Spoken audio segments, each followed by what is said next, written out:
to ending a war? So the question is about efforts to actually end, or many people don't realize it never was ended, the Korean War. Does anyone want to speak to that?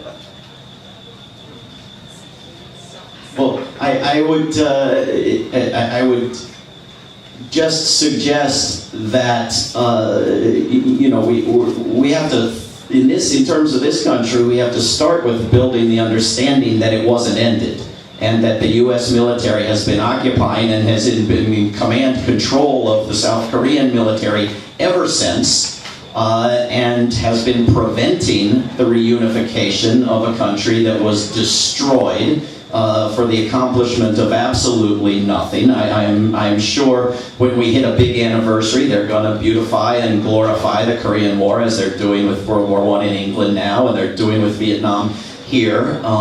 But this was the slaughter of millions of people for no good reason, and now the United States is further militarizing South Korea, is building an enormous, South Korea and Samsung are building an enormous base for the U.S. Navy on Jeju Island, and it's part of a shift to further militarize Japan, to reinterpret the language that says Japan can't make wars to mean Japan can make wars, to put U.S. troops in greater numbers into the Philippines again, into Australia, into all of Asia and the Pacific, just as is happening in Africa.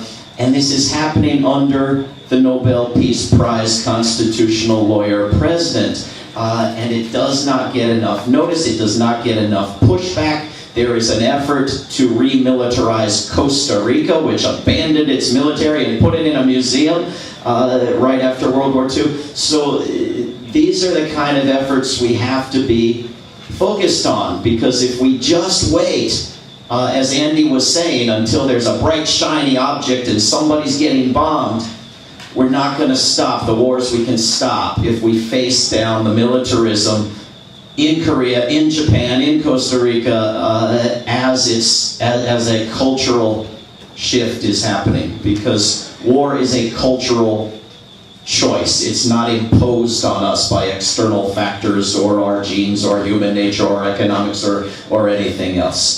So it's a very relevant topic. Did you want to say something? I think in terms of Korea, it's forgotten in so many ways. I know that in Japan, one big thing is the Korean victims of the atomic bombing are forgotten, and we're constantly showing that.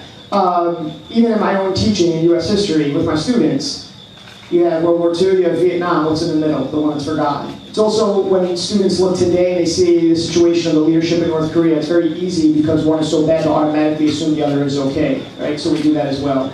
And yes, Obama's Asia-Pacific pivot is a nightmare. Abe in Japan is a nightmare. This remilitarization, we were there at the military bases with Oliver Stone last year. We were protesting nonstop against these bases, and there's just absolutely no need for it. So in a larger sense, that's the move that's pretty dangerous right now.